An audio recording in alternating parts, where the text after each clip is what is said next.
So this video is about 5 Native American folklore creatures. Number 5. Sabawailnu, also known as the halfway people or water people in English. They are exactly like mermaids with the upper bodies of a human's with a fish tail. They were described as having pale, scaly skin, beautiful, has big black eyes, and long hair.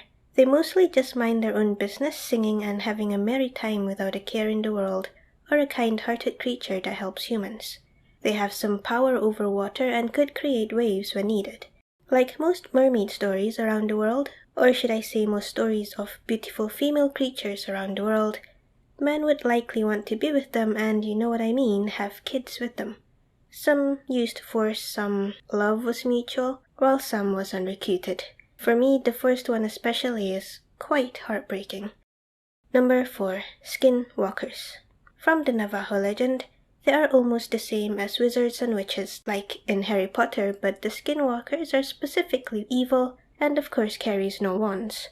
The Skinwalkers are those who practiced magic like the shaman or medicine man, whichever you want to call it, and has reached the highest of their abilities. Usually those who want more power are the ones that turn into these Skinwalkers. This is because there is a taboo procedure in attaining the power of a Skinwalker, that is, to kill their closest family member. As a Skinwalker, they can transform into any animal they want, and rather than healing magic, they have more battle magic, anything to kill people.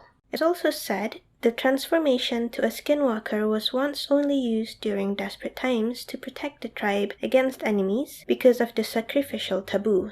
But like most powers, the power was then abused by those who are power-hungry and those who are just plain evil. So the traits of a Skinwalker is like this. When in human form, they usually wear a pelt of predator animals such as bears, coyotes, cougars, and their eyes would glow when lights are shown on them, just like an animal's. In animal form, they would look like any animal they transform into, but their eyes will not glow as an animal's would. Number 3. Deer Woman. The Deer Woman or Deer Lady is a spirit that can shapeshift. There are two conceptions about the Deer Lady. One is that she is a benign spirit that might help women by giving her blessings to become fertile, while another version of the Deer Lady is that it is a benevolent spirit that seduces men and leads them to their deaths. In various folklore, the Deer Lady is often described as a beautiful woman but with deer hooves and beautiful deer-like brown eyes, while other times they appear like an old woman or even a deer. Then, some even depict the Deer Lady as half human on top and white-tailed deer for its lower half of its body. All in all, a woman with deer features.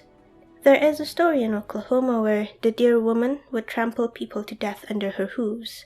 It is said that the Deer Woman is a spirit that was a rape victim who was also killed. So her trampling people to death was her way of revenge. Number 2.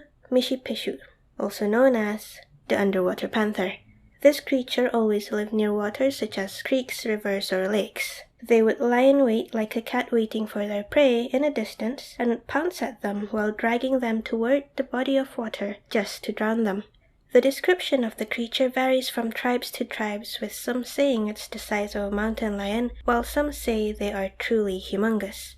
But of course they are said to have cat features, some scales on its body, and a long tail.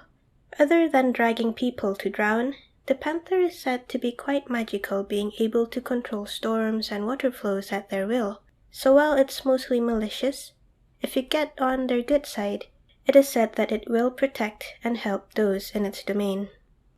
Number 1. Rolling Heads.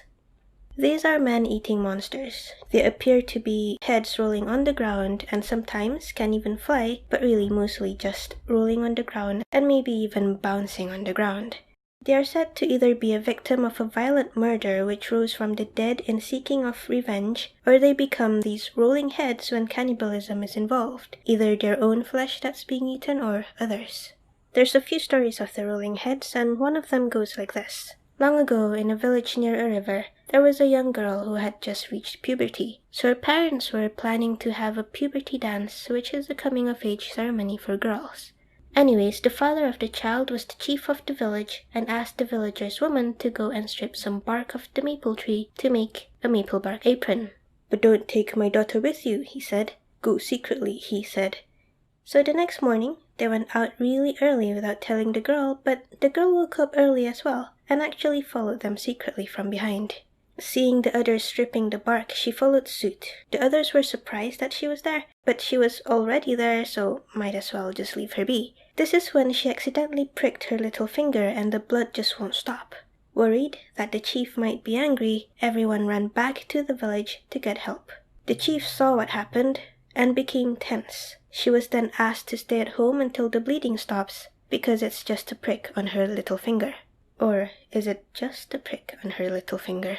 The girl kept on sucking on her fingers as if to lick her wounds. She did it until the sun sets, and the more she sucks on it, the more she likes it. She likes it so much, she bit her little finger off and ate it. Then she went on to eat her whole body, leaving just her head. Turning into an evil spirit, she bounced and rolled out of her home and started devouring everyone who crosses her path. Until one day, she saw a man sitting across the river near a rope bridge. She decided to cross the river, and while she was crossing the bridge, to get to the man, so she can devour him, the man swiftly went to the edge of the bridge, cut the rope, and she fell into the river together with the bridge.